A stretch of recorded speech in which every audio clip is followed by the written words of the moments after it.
Au nom du Père et du Fils et du Saint-Esprit. Amen. Bonjour, bonsoir, chers frères et sœurs. Nous nous retrouvons en ce jour, mercredi 18 février, pour commencer notre carême en célébrant le mercredi des cendres, pour nous rappeler que nous retournons à la terre. Tout au long de ces 40 jours, je vais vous proposer la lecture de l'évangile du jour et accompagné d'un saint. Donc là, pendant une semaine, nous serons accompagnés de Saint Carlo Acutis. Donc, pour ceux qui ne savent plus qui est Saint Carlo Acutis, c'est un jeune Italien né en 1991. Il a une dévotion particulière pour l'Eucharistie et la Vierge Marie. Jeune de son temps, il est surnommé le cyber-apôtre pour son travail d'évangélisation sur Internet au sujet des miracles eucharistiques et des apparitions mariales.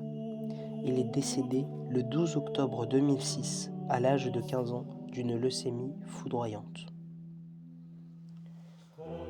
Je vous propose d'entrer dans la lecture de l'évangile de Jésus-Christ selon saint Matthieu. En ce temps-là, Jésus disait à ses disciples : « Ce que vous faites pour devenir des justes, évitez de l'accomplir devant les hommes, pour vous faire remarquer. Sinon, il n'y a pas de récompense pour vous auprès de votre Père qui est aux cieux. Ainsi, quand tu fais l'aumône, ne fais pas sonner la trompette devant toi, comme les hypocrites, qui se donnent en spectacle dans les synagogues et dans les rues, pour obtenir la gloire qui vient des hommes.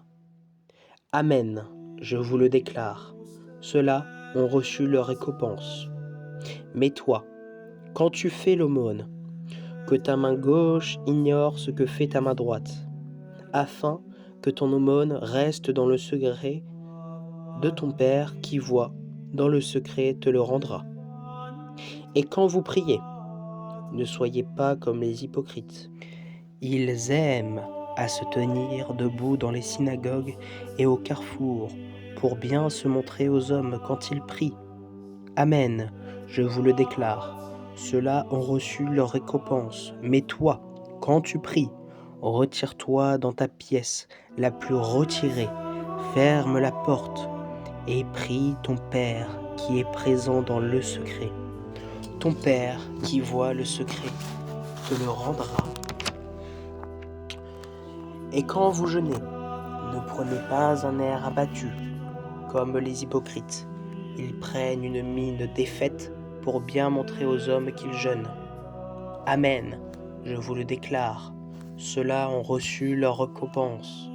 Mais toi, quand tu jeûnes, parfume-toi la tête et lave-toi le visage. Ainsi, ton jeûne ne sera pas connu des hommes, mais seulement de ton Père qui est présent au plus secret. Ton Père qui voit au plus secret te le rendra. Voilà ce que nous dit cet évangile du jour.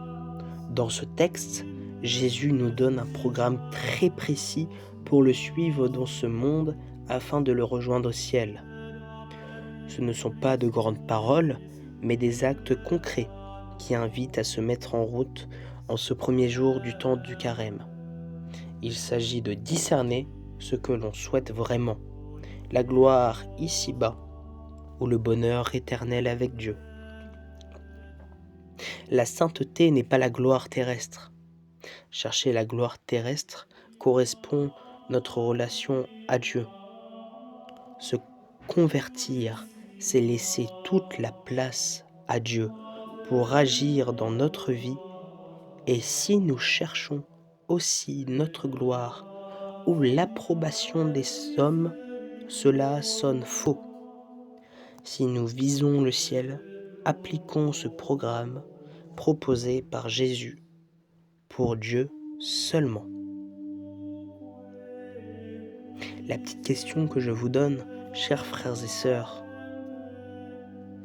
aujourd'hui, tel que je suis, à quoi puis-je renoncer pour laisser plus de place à Dieu et à mes frères. Une prière nous suit.